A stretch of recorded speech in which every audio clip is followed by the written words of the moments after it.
Okay, we're gonna come back again. We are live. I was live for about 10 minutes, but everybody said they couldn't find me.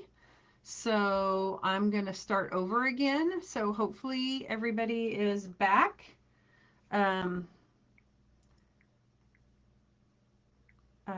so hopefully you guys can find me. Um, and we'll just get started again. Um, Hopefully you have clue number 1. We just started with clue number 2. And this is our 5.5. Oh, hey, Margie. I'm glad that you found me. I was talking to myself apparently for the last 10 minutes.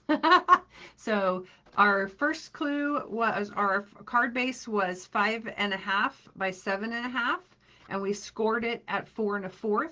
So that's all I've gotten done. Let me move my keyboard now that I've gotten logged back on. So hopefully, thank you, and hopefully it looks good and everything is working better now. So anyway, I will talk about everything that I talked about for 10 minutes at the end of this. So we will keep on going. Let me know what project supplies you're using and what stamp sets. We're going to be using the translucent floral. Yeah, having my own staff meeting. You're right. That is correct. I can only argue with myself.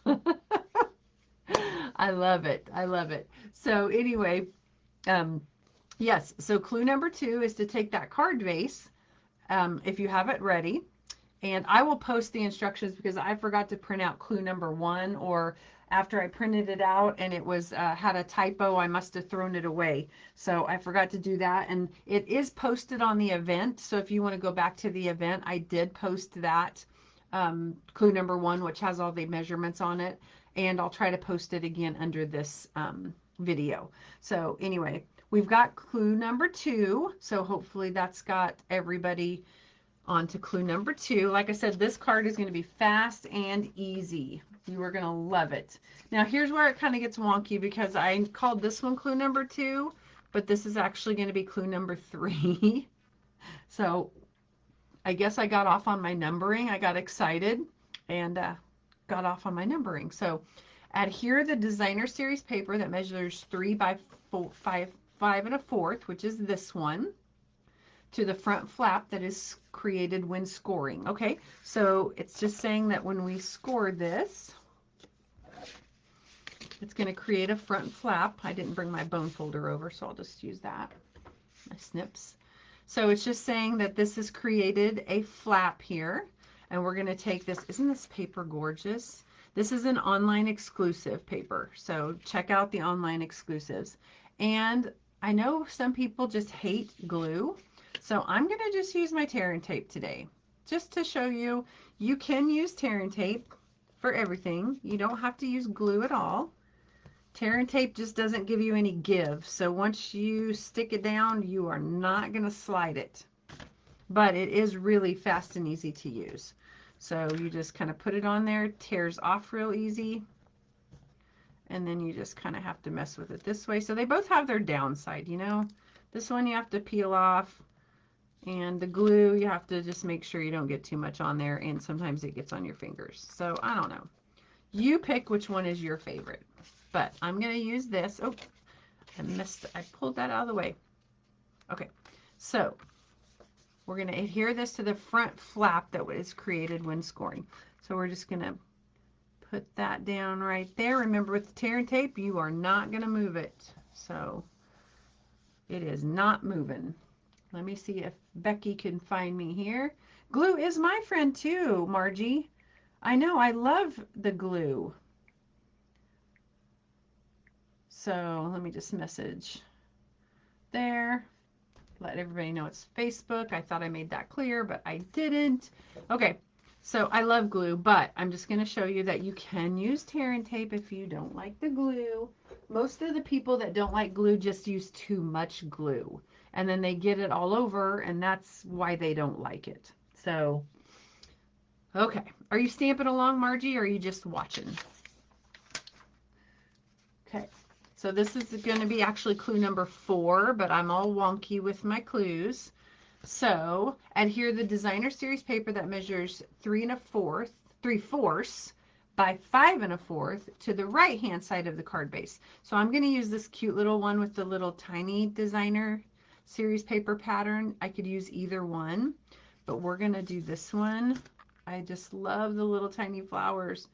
I love this stamp set, and I really love that they came out with this matching designer series paper. Now remember, you can only get this online, so you have to go online to the exclusives. You're just watching? Okay, cool. And I'm just going to lay this right here. It should leave a little bit of a border here. And that border got too close to the border. Let me see. I just told you you can't lift it up, but look at that.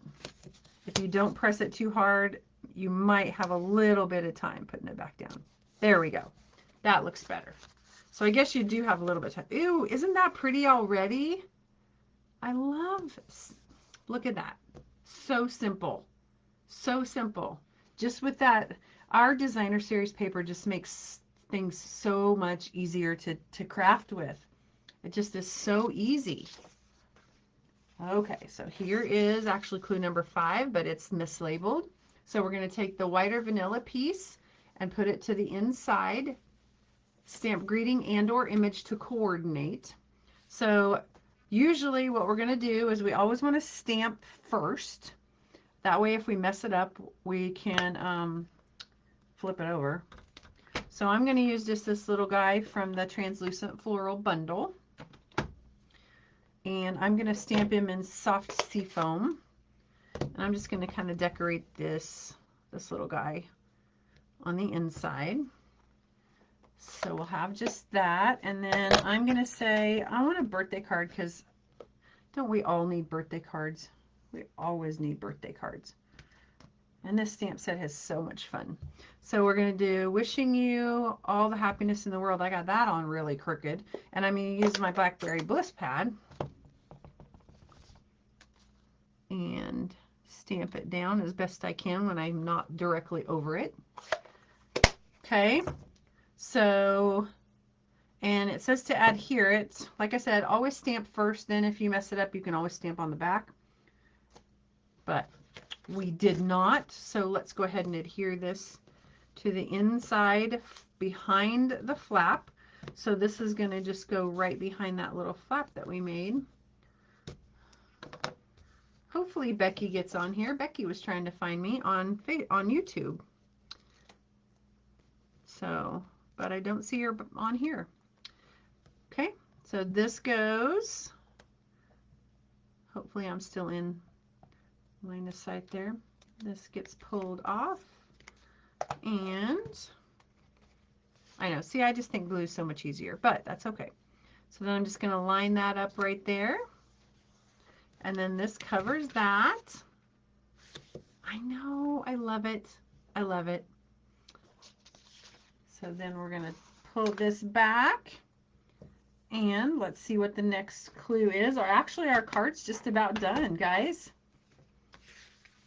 Isn't that pretty? But, of course, we need to put something on the front. So we are going to stamp and punch or die cut a greeting out of this scrap piece. So I've got my little scrap piece right here, and I'm just going to do the happy birthday out of this same stamp set. And I'm going to go ahead and use the Blackberry Bliss again. So let's do this, and I'm just going to stamp it down here. And let's go ahead, I'm going to put a little bit of, oh, let's see, a leaf? No, let's go ahead and coordinate it with the inside. So we'll add a little bit of that. Let's go ahead and get our soft seafoam back out. And we'll just, what I like to do is just kind of coordinate the inside. So if you wanted to just kind of put it like this, like that, kind of coordinates there. And then I'm just going to take my punch. Okay, so now I have this little cool punch that makes the little tab looking thing, and I'm just going to line it right up. Always use your punch upside down, that way you can see exactly where you're punching. I'm just going to punch it out there.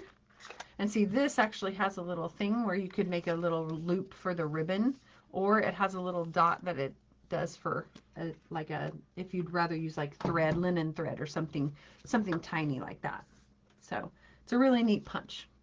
Okay, so let me show you. We've got that. Stamp and punch or die cut the greeting. So we've got that.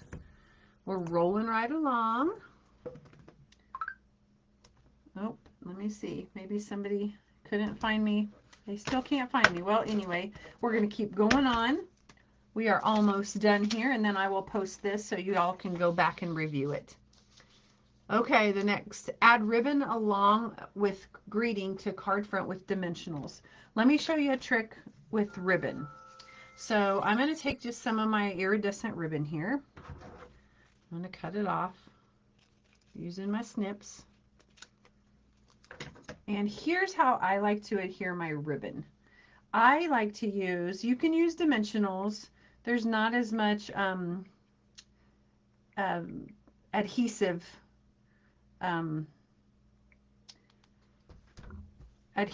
stuff on there. But if you use sticky strip,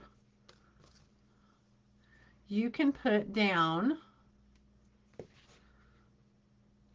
I just lay down a little piece of sticky strip, not sticky strip, it's tear and tape. I said it right the whole time except for just now. Okay, so I just put a little thin strip of that down and I peel this off, and then what I do is I just go ahead and start my ribbon, kind of stick it right on the edge there, and then fold it back and forth like that.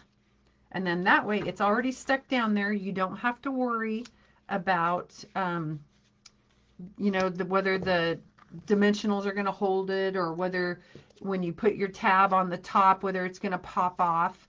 So I like to stick it down using the sticky strip or the tear and tape. So then I'm going to take my dimensionals here and put my dimensionals on the back, and this doesn't actually have to hold all of that ribbon down. So hopefully that's a good tip for you. To make your crafting a little bit easier and adding embellishments a little bit funner. More fun. Funner. I know, isn't it? Yeah, that punch is really cool. But funner is not a word, so don't use that word. More fun. And lastly, let's embellish it. So I have got the brass butterflies. I use these things on everything. They're so much fun. And remember, on your Take a Pick tool, there's a side that has like putty. So the putty works good to, oh, this guy didn't have his little glue on him. There's his glue right there. Get on your glue. Okay, let's slide you off. There you go. So if you twist this little guy on the end, you have a little bit of putty that comes out. And so what you can do is, the thing that works for me is to poke and slide is how I use mine. Okay, so you just poke and slide.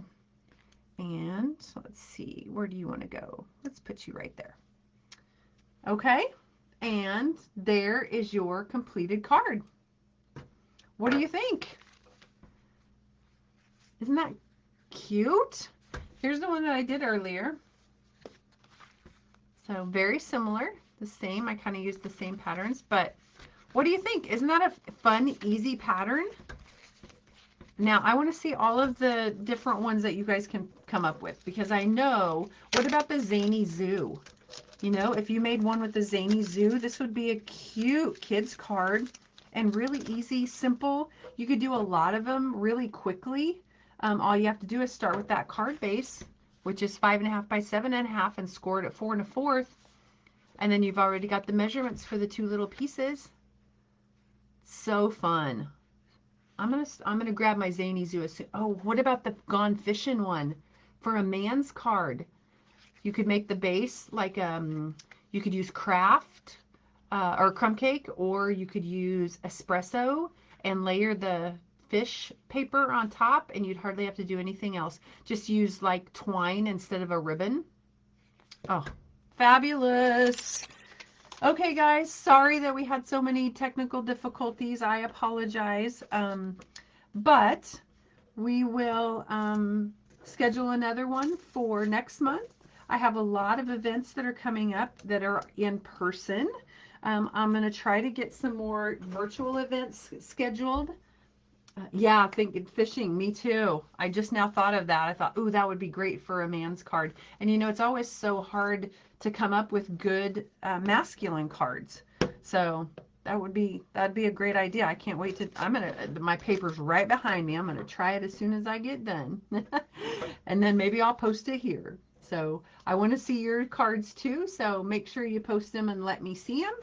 I would love to, and make sure you share them, because every time you share a card, you share a smile. So thanks for tuning in, and I will talk to you next month.